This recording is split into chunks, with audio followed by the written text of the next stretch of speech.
جب اللہ نے انسان کو خلق کرنے کا ارادہ کیا تو کوئی بھی فرشتہ زمین سے مٹی نہ لا سکا۔ تو اتنے میں حضرت عزرائیل علیہ السلام فرمانے لگے، اے اللہ یہ کام مجھ سے ہی ہونا ہے۔ تو بس اللہ کے حکم سے حضرت عزرائیل زمین کو آئے اور 3 اقسام کی مٹی کو جمع کیا، سرخ، سفید اور سیاہ۔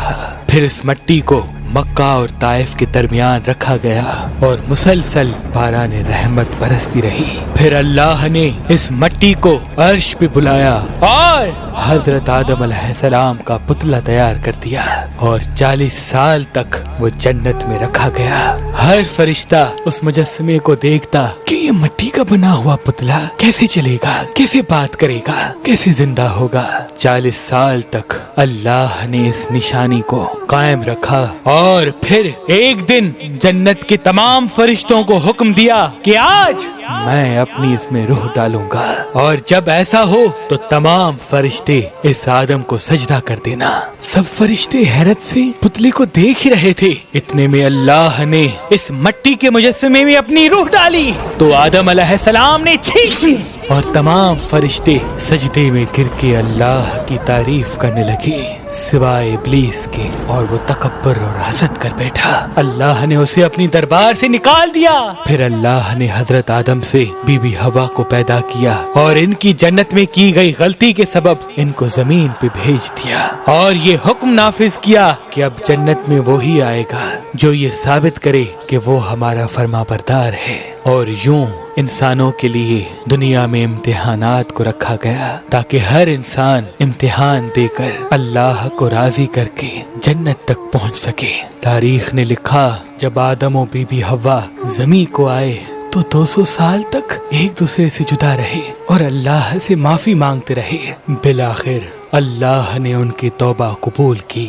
حضرت جبریل علیہ السلام انہیں مکہ میں جبل عرفات پر چھوڑ آئے اور وہ ساتھ رہنے لگے، اور پھر اللہ نے حضرت آدم کو حکم دیا کہ وہ خانہ کعبہ تعمیر کریں، اور حضرت جبریل اور حضرت آدم نے مل کے ایک گھر کا نشان قائم کیا جس کو بعد میں تعمیر حضرت ابراہیم علیہ السلام نے کیا، اور جسے آج بھی اللہ کا گھر خانہ کعبہ کہتے ہیں۔ حضرت آدم علیہ السلام جب اپنی خطا کو لے کے پشیمان ہوتے تھے یا اللہ کی عبادت کرنا چاہتے تھے تو اس جگہ آ کے اللہ کا ذکر کر کے اللہ کو راضی کیا کرتے تھے۔ حضرت آدم علیہ السلام نے 960 برس کی زندگی پائی، جبکہ آدم علیہ السلام کی زندگی 1000 سال کی تھی، کیونکہ جب آدم علیہ السلام جنت میں تھے تو اللہ نے حضرت آدم علیہ السلام کو ان کی تمام اولاد جن جن کو نبوت ملنی تھی ان کی شخصیت اور ان کی عمر آدم علیہ السلام کے نزدیک واضح کر دی۔ آپ نے جب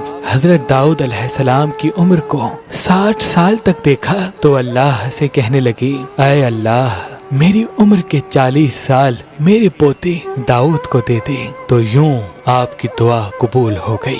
اللہ نے آدم علیہ السلام کو 2 فرزند عطا کیے، حابیل و قابیل، لیکن شیطان کے وسوسے، حسد اور نفرت نے جب قابیل کے ہاتھوں سے حابیل کو قتل کروا دیا تو حضرت آدم علیہ السلام اندر سے ٹوٹ گئے اور بار بار اللہ کی دربار میں دعا مانگنے لگے۔ تو ایک دن اللہ نے جبریل امین کو آدم علیہ السلام کے پاس بھیجا اور فرمایا، اے آدم اللہ تمہیں ایسا بیٹا دینے والا ہے جس کے نسب سے انبیاء و اولیاء زمین تک پہنچیں گے، اس کا نام شیس رکھنا۔ شیس کا مطلب ہے اللہ کا عطا کیا گیا تحفہ۔ اور یوں اللہ نے آدم کی نسل کو زمین پہ پھیلا دیا۔ جب آدم علیہ السلام کا آخری وقت آیا آپ نے اپنے بیٹوں سے کہا کہ میرا جنت کے پھل کھانے کا جی کر رہا ہے۔ آپ کے بیٹے زمین پہ جنت کے پھل ڈھونڈتے رہے کہ اچانک سے ان کو فرشتے ملے اور کہنے لگے، اے بنی آدم کہاں جا رہے ہو؟ انہوں نے کہا، ہم اپنے بابا آدم کے لیے جنت کے پھل ڈھونڈ رہے ہیں۔ ان فرشتوں نے کہا، جاؤ